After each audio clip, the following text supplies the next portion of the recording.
That was all the people that went to the puffy parties. That was all the people that did all those things thinking that there was never going to be a consequence for what they were doing. Get punked out and pimped out by some greater desire. You shouldn't have a greater desire than being a man.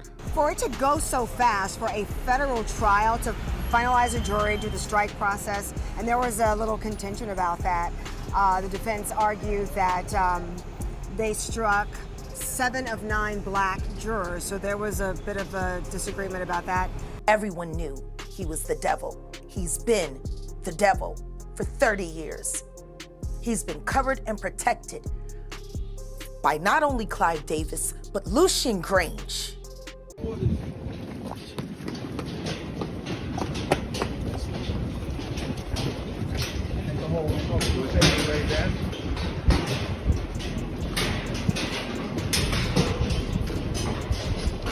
This is going to be such a massive trial, like maybe the biggest Hollywood trial. God knows which way it's going to go. Is it going to go on for weeks? Oh, for sure, weeks. She was saying that she wanted to get her phone, her bag, she wanted to leave. But Combs told her, "You're not going to leave." The second witness today was an escort testifying that he participated at a freak-off at the Gramercy Park Hotel. We have the latest from federal court in the Sean Combs criminal case. Status of jury selection, what Diddy's going to be wearing, violation of a gag order, rejecting a plea offer.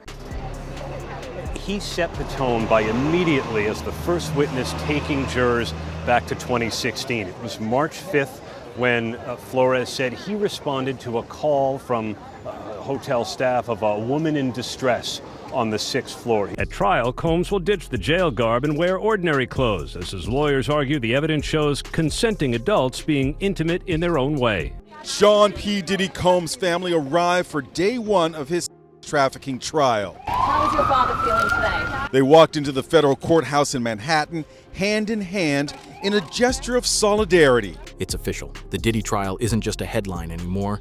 It's a full-blown cultural earthquake. What began with Cassie Ventura's horrifying testimony has unleashed a vault of secrets larger than anyone anticipated. Forget the gossip blogs. This is federal court.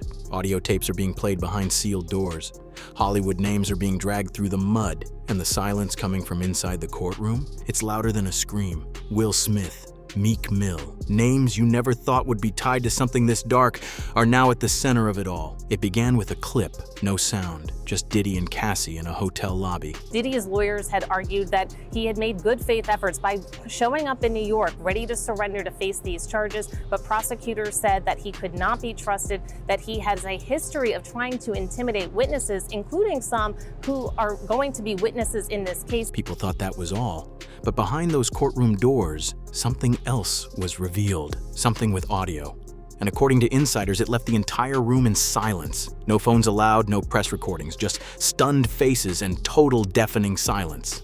One insider described the audio as disturbingly graphic, a male-on-male act, with Diddy allegedly laughing in the background. It's the kind of thing that freezes the blood in your veins. It's the kind of recording you can't unhear. After the audio was played, the witness list changed drastically. No more vague sources or anonymous leaks. The first witness, former Intercontinental Hotel security guard Israel Flores, testified about responding to that now infamous incident, speaking with Combs and his ex-girlfriend, a key witness in this case, Cassie Ventura. We're talking former bad boy artists, ex-employees, people who partied in Diddy's mansions and stayed silent until now. One of the most powerful voices came from Dawn Richard of Danity Kane. Her testimony was chilling. She supported Cassie's claims in court, stating that after witnessing Diddy allegedly beat Cassie over something as trivial as a late meal, he entered the room the following day and said, "What y'all saw was passion. People who say things like that about me, they go missing." That quote is now part of the official court transcript. Music mogul Sean Diddy Combs back behind bars, a magistrate judge denying him bail, saying that there were no conditions that she could conceive of that would make her confident that he would appear again for other court appearances. The judge saying, "My concern is this is a crime that happens behind closed doors." If you needed a visual for how heavy the courtroom atmosphere became, it was Diddy's daughter walking out, pale, silent, head down. The paparazzi didn't even try to shout questions. She didn't flinch, didn't look up. Sources say her walkout occurred immediately after the tape was played, the same tape that left everyone else stunned. Whatever she heard, It was enough to shake her to her core. This isn't just a scandal anymore. This is emotional, generational trauma unfolding in real time. Then the unthinkable happened. Now, as far as jury selection goes, I think the biggest takeaway for me is that both sides expect to have all of this done in the matter of 3 days. Now, given just how high profile this trial is, I was kind of stunned that they seem very confident that they will be able to seat a jury in that amount of time.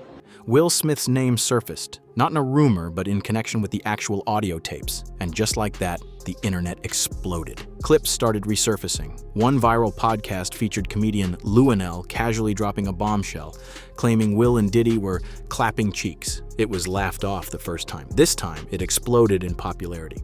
Suddenly, every old interview and every moment between Will and Diddy were scrutinized.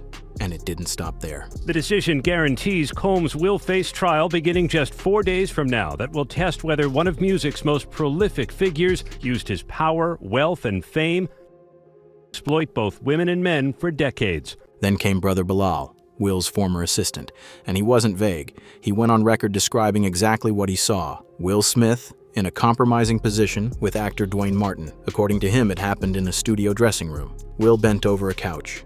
Dwayne was standing behind him. That interview left people breathless. Bilal claimed this wasn't the only time either. He described Will's behavior over the years, painting a picture of someone living two very different lives, one in public and one behind closed doors. And when Will tried to deny it, the internet responded with photos, videos, timestamps, everything. The Sean Diddy Combs trial has started, and I told you that I would give you an update when it's pertinent. So a lot of things have happened today, including they have chosen the 12 jurors that will decide Diddy's fate. As if things couldn't spiral further, Meek Mill's name surfaced as well. Sources indicate he was mentioned in the courtroom during playback of another alleged freak-off tape.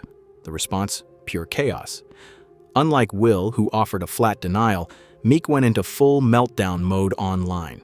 Tweet after tweet, defensive, rambling, accusatory.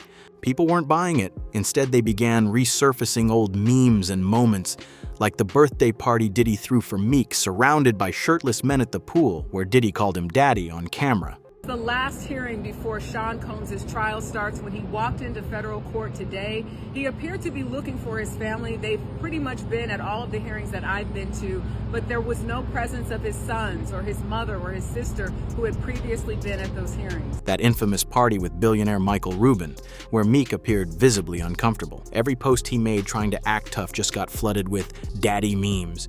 And when Meek tweeted, "I'm not fruity, stop playing with me," the replies were brutal. People weren't laughing, they were dissecting. Here's what's truly unsettling about this whole situation. Not a single second of the audio has leaked. No screenshots, no shaky recordings, nothing at all. In 2025, when courtroom footage leaks faster than news outlets can report it. Did he ever make $1 million deposit from anybody in the record business? Puff was friends with Jimmy Henchman. That kind of silence is almost suspicious. It's not just about security, it's about control. Legal experts are now asking if this audio is being used as key evidence, why hasn't the public heard it? Theories are rampant. Some claim it's to protect the identities of victims. Others suggest it's because what's on the tapes is simply too explosive, that the names involved are too powerful, that there's too much at stake. And that silence, it's making people even more desperate to hear it. Let's be honest, this stopped being about just Diddy and Cassie weeks ago. This is about a system, a network, a culture of silence behind Hollywood's velvet ropes.